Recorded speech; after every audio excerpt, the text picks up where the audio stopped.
Buenas tardes amigos, nos encontramos en el barrio de Cantarrana en San Juan, Cacahuatepec, lugar donde da origen el carnaval.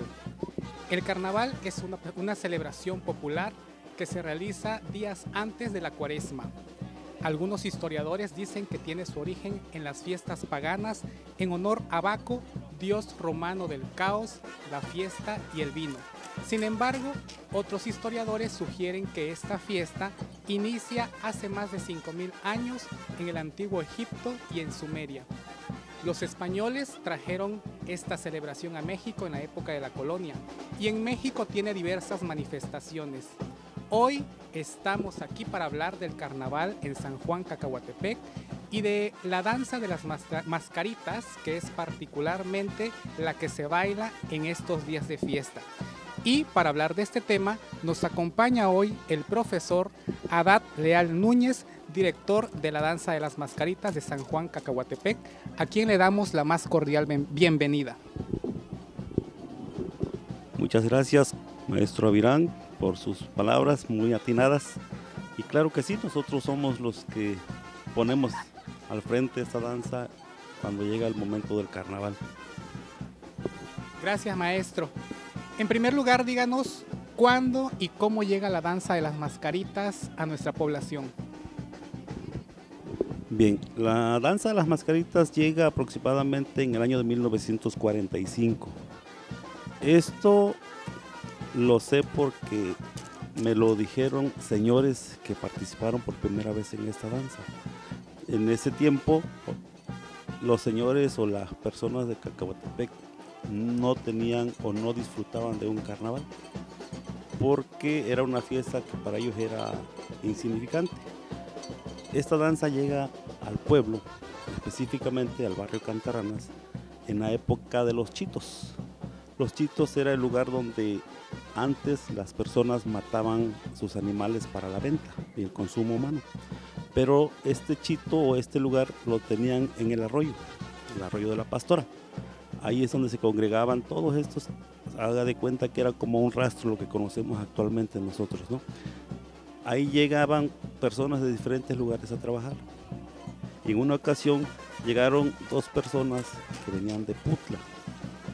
En pláticas con mi abuelo, el señor Miguel Núñez Guzmán, empezaron a platicar y ellos fueron los que tuvieron la iniciativa de que se bailara esta danza tal y cual como se bailaba en Putla, porque ellos eran originarios de Putla. Solamente sé los nombres de estas personas, que se llamaba uno Rosendo y el otro se llamaba Toribio. Ellos empezaron a decirle a mi abuelo que por qué no sacaban esta danza en Cacahuatepec. Y mi abuelo decía que ellos pues no sabían nada de eso y cómo lo iban a sacar. Entonces, con ayuda de ellos, se pusieron a ensayar. La idea era que participaran sobre todo los varones. Ahí fue donde iniciaron a trabajar con los ensayos para poder sacar por primera vez la danza de las mascaritas en el barrio de Cantarranas. Y fue así como ensayaron con flauta, ensayaron con peines, con sus papeles para generar ruido, no con una orquesta. La orquesta únicamente la pusieron cuando se bailó en el pueblo por primera vez. Les gustó mucho a la gente y a partir de allí se empezó a tomar como una costumbre y a la vez se convirtió en una tradición a través de los años, ¿no?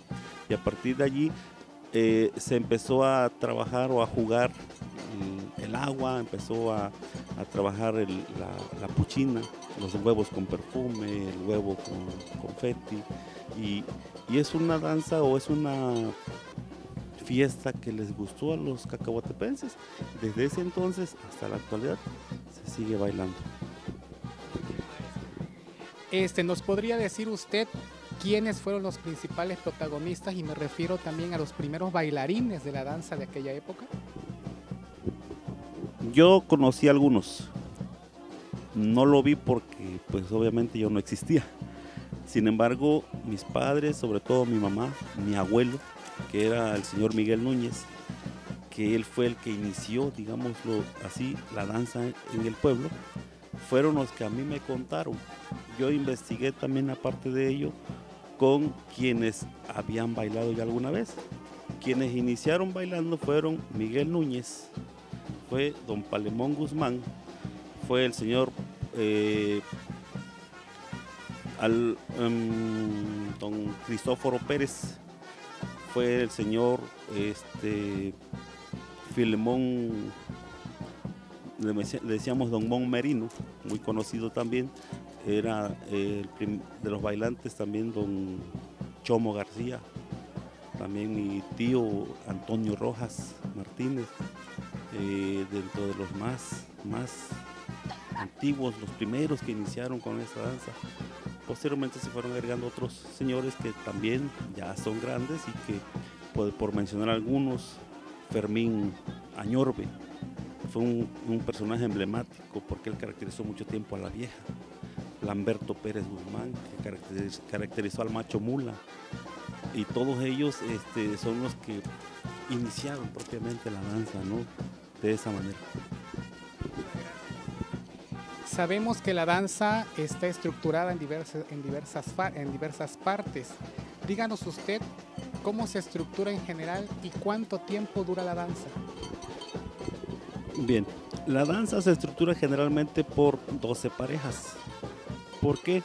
Porque el origen de la danza supuestamente se remonta a una familia en la que mi mamá decía eran húngaros, como le decían antes a las personas que andaban así, como ahora decimos a los circos. Entonces ellos venían anunciando, los viejos, los señores de la casa o de la familia venían anunciando el matrimonio de la última de sus hijas, que dentro de ella eran 12 los hijos de esta pareja, y era la última, la bebé, como que dice que se iba a casar con el novio. Venían como haciendo un show en el que daban a conocer al pueblo que iba a haber boda, ¿no?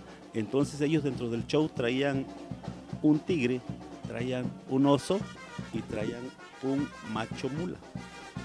Y había otro personaje que se llamaba el indio apache. El indio apache era para que resguardara el orden y la seguridad de la familia, ¿sí? En el macho mula únicamente lo montaba un solo jinete.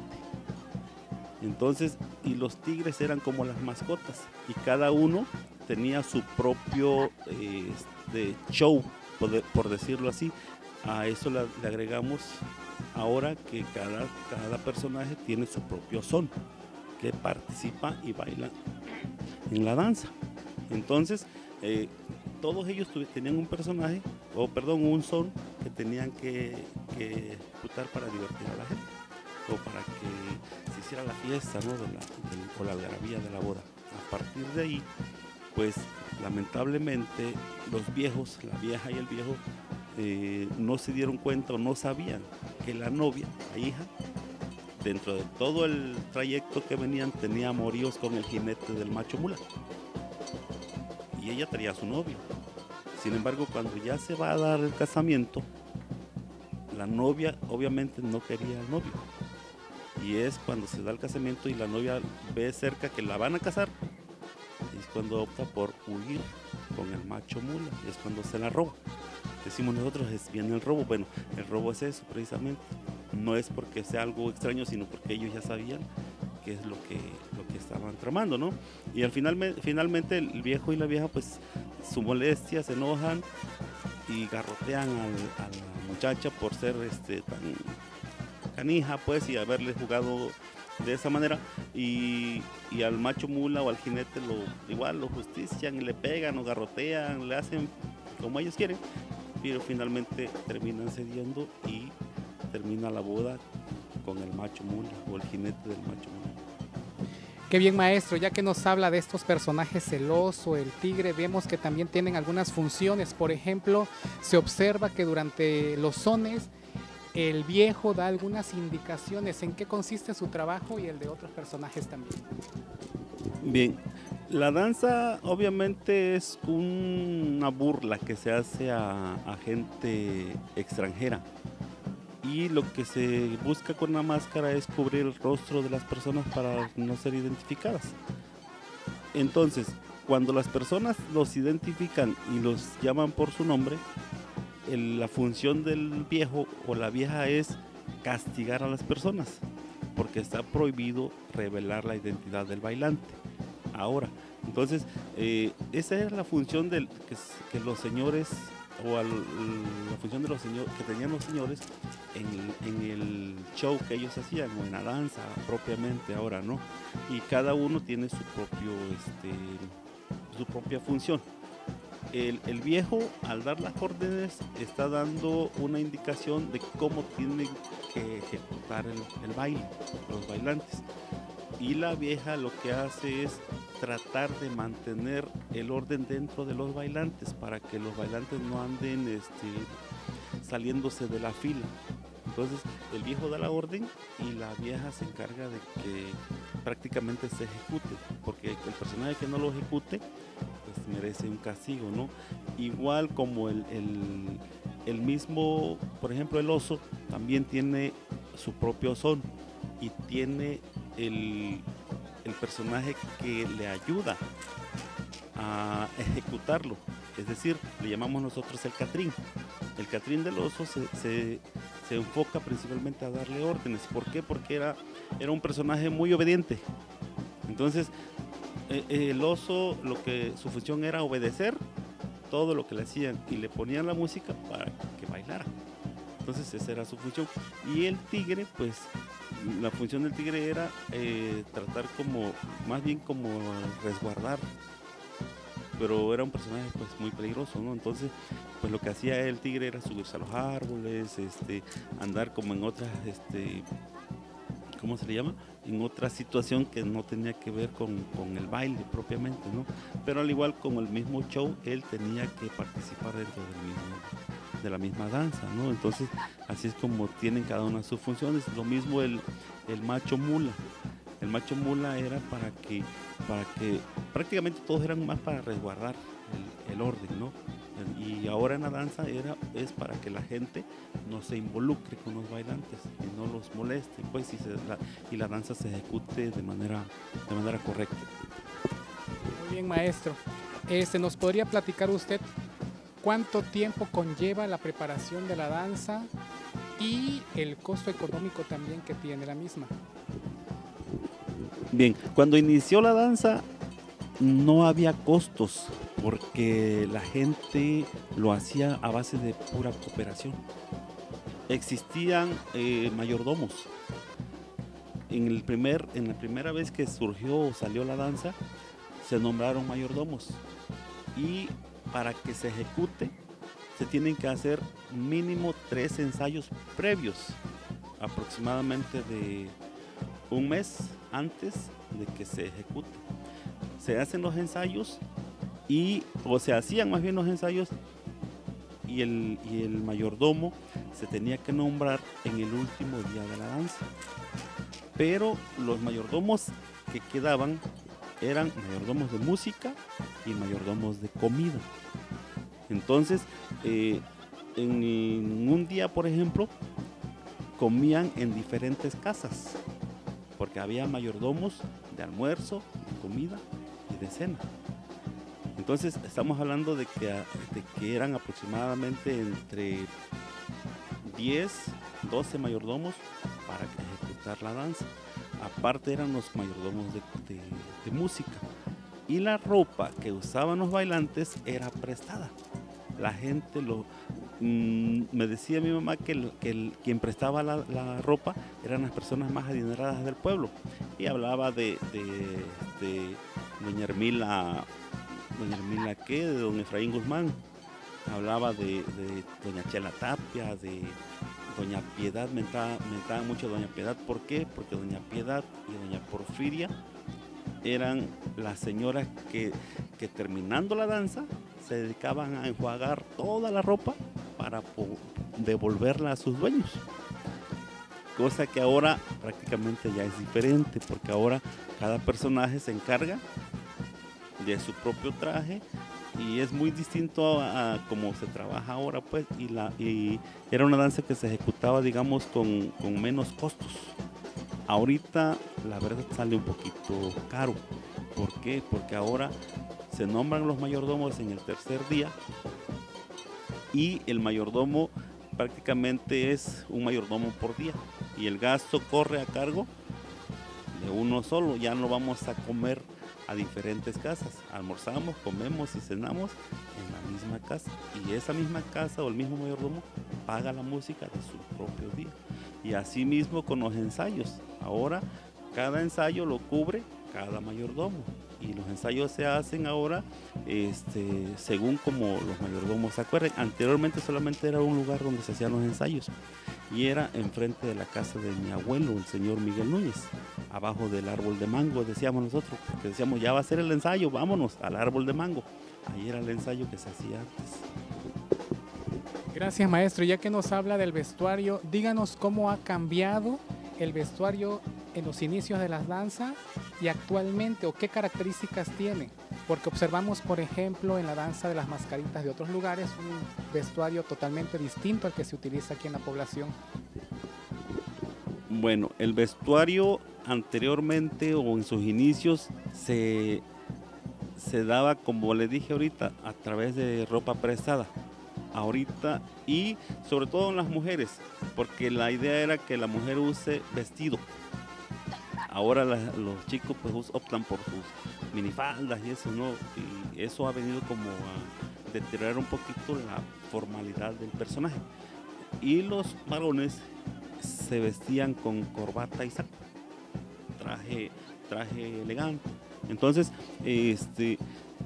ahora pues son muy caros y costosos y los bailantes difícilmente lo pueden adquirir. Entonces lo que se busca ahora es la gente misma del pueblo colabora. Por ejemplo, a mí a veces me llegan y me dicen, profe, aquí está un saco, úselo para las mascaritas. Aquí está una corbata, úsenla para las mascaritas. Y a veces reúno un buen número de vestuario y cuando llega el momento de la danza yo se los doy a los bailantes. Pero cuando no tengo nada, entonces les digo, ¿saben qué? Busquen porque yo ahora no tengo.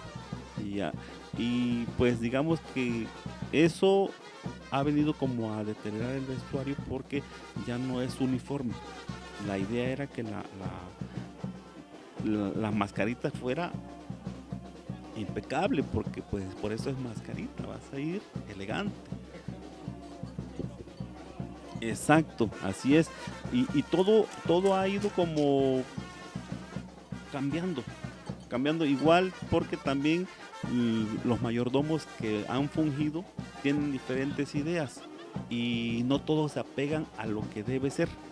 Entonces, ¿por qué? Porque luego dicen que es mucho gasto, que ya gastaron en máscaras, ya gastaron en otras cosas y todavía van a seguir gastando con los bailantes y mismos los mayordomos han ido orillando a que el bailante traiga su propio vestuario y obviamente eso es lo que va a cambiar todo, ya no se uniforma, ¿no? Sí, maestro. Algo muy importante, muy característico, es la música de las mascaritas. La música es muy alegre, es divertida, se nos enchina la piel cuando escuchamos los sones, incluso desde los inicios del ensayo, de la danza.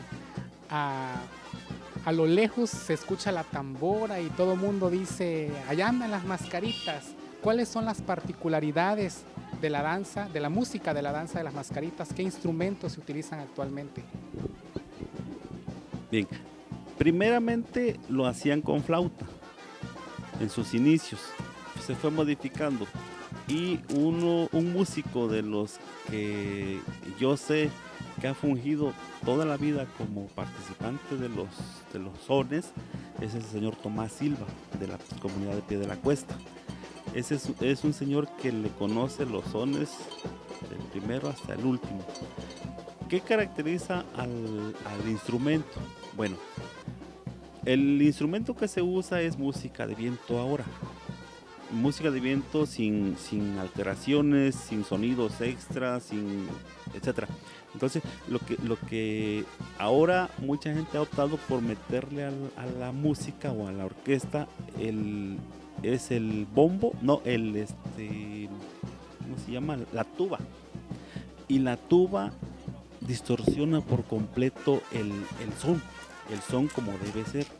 Lo mismo si meten el trombón, me parece que se llama, trombón, me parece que se llama, igual eso lo distorsiona. Y generalmente cuando eso pasa, yo les digo a los músicos con todo respeto, no es porque no me guste, sino porque el son lo distorsiona por completo a lo original. Y a veces sí nos hacen caso y lo omiten. Pero hay ocasiones en que el mayordomo dice es que a mí me gusta cómo suena y va a sonar y va a seguir tocando. Y bueno, como yo no soy el que pago, pues al final de cuentas les digo, ¿saben qué? Pues eso es decisión de ustedes. Pero yo ya les dije, el bombo, digo, la tuba y el trombón no van. Entonces, y la idea es que nosotros decimos ahora que es música tal y cual se baila en Putla, porque de allí la trajeron. Esta danza viene de Putla. Con las diferencias que como todos, ¿no? Los lugareños pues han optado por quizás hacerle algún cambio, algún reajuste adaptado, pero no hay mucha diferencia y no se nota tanto, ¿no? Entonces eso es lo que provoca que, por ejemplo, escuchamos la tambora lejos y ya el pie ya me está haciendo porque ya quiero irme a ver dónde andan, ¿no? O es una algarabía que a la gente le provoca porque ya no ven las ganas o tienen una emoción enorme de ir y buscar a ver dónde anda, ¿no? La danza, y eso pues es producto de lo que genera la música o las trompetas, los sax y todo eso, ¿no? Como le llaman, no conozco mucho de los instrumentos, pero eso es lo que llama mucho la atención por lo que es música viva y es música muy alegre, pues, porque el carnaval de Putla es lo máximo, ¿no? Entonces tenemos como cierta similitud de los sones que se bailan en Putla. Sí. ¿En qué se diferencia la danza de las mascaritas con la misma danza de las mascaritas que se baila en otros lugares? Porque sabemos, como usted lo dice, se baila en Putla, se baila, por ejemplo, en Ixcapa. ¿Qué diferencia la danza de las mascaritas de Cacahuatepec en relación a otros lugares? Yo pienso que la diferencia la misma comunidad.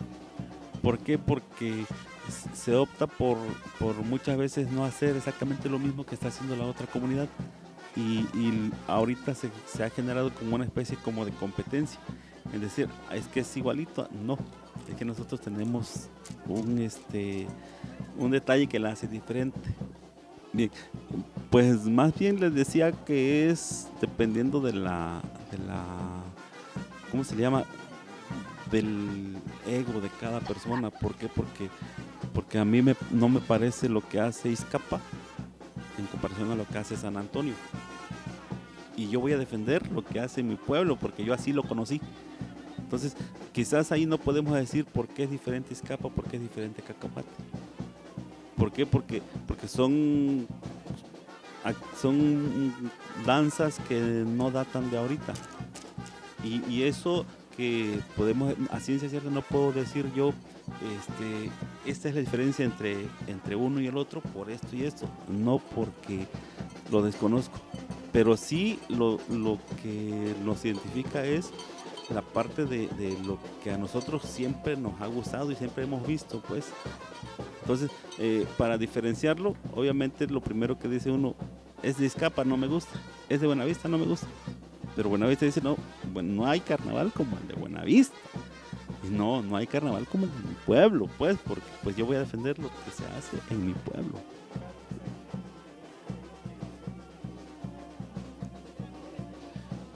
Pudiera ser, porque Buenavista no tiene una,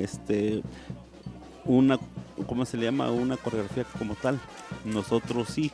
Y nosotros el baile se ejecuta en cuadrillas por los movimientos que se van realizando en el transcurso del son. Y lo mismo en otras comunidades, pues, también lo bailan así. Y el son empieza, donde empieza la primer pareja, el son termina a la hora que esta pareja hace su recorrido y vuelve a regresar a donde inició y ahí termina el son. Pero como los bailantes son en exceso, cuando son muchos, es mucho tiempo el que se tardan para llevar a cabo un son en ir y regresar. Ahora nosotros optamos porque sea un cuarto de son porque estamos hablando de a veces más de 12 parejas. A veces tenemos hasta 15, 16 parejas y si es una fila un poco extensa. Entonces por eso optamos con los bailantes, ¿saben qué? A mitad se parte el son o se corta. ¿Por qué? Porque el son, el bailante lo pide y lo quita a través de aplausos, porque no puede hablar. Entonces ya la música sabe que cuando el bailante aplaude, tiene que parar el son. Muy bien, maestro. Por último, nos gustaría que hiciera una invitación al público que nos ve a través de este video para que vengan a vivir el carnaval a Cacahuatepec. ¿Qué mensaje tiene usted para todos ellos? Híjole, una invitación muy enorme y yo creo que es que vengan, se acerquen 2, 3 días antes del inicio de la cuaresma en cualquier lugar, que se vengan a Cacahuatepec, lo van a disfrutar mucho. Últimamente hay le decimos nosotros, una bola de chirundos que han roto fronteras en estos tiempos, que han sido los que se han robado como el espectáculo del carnaval, porque ellos han puesto como la chispa. Quizás a muchos no les gusta, pero a muchos les encanta, y eso, ver esa emoción en las personas es muy bonito, y sobre todo que vengan y disfruten el echarse un huevo en la cabeza crudo, el llegar de pintura hasta por los ojos, el llegar con una camisa rota a su casa, es producto de que vinieron al carnaval de Cacahuatepec. Muchas gracias. El carnaval actualmente es una celebración esperada no solamente por niños, jóvenes, sino por gente adulta también, que como usted dice, viven al máximo estos días y que de verdad lo disfrutan en grande. Agradecemos, maestro Haddad, su presencia y su colaboración para la realización de este video, y los invitamos nuevamente a que disfruten de nuestra fiesta del carnaval 3 días antes de la cuaresma aquí en San Juan, Cacahuatepec. Muchas gracias y buenas tardes.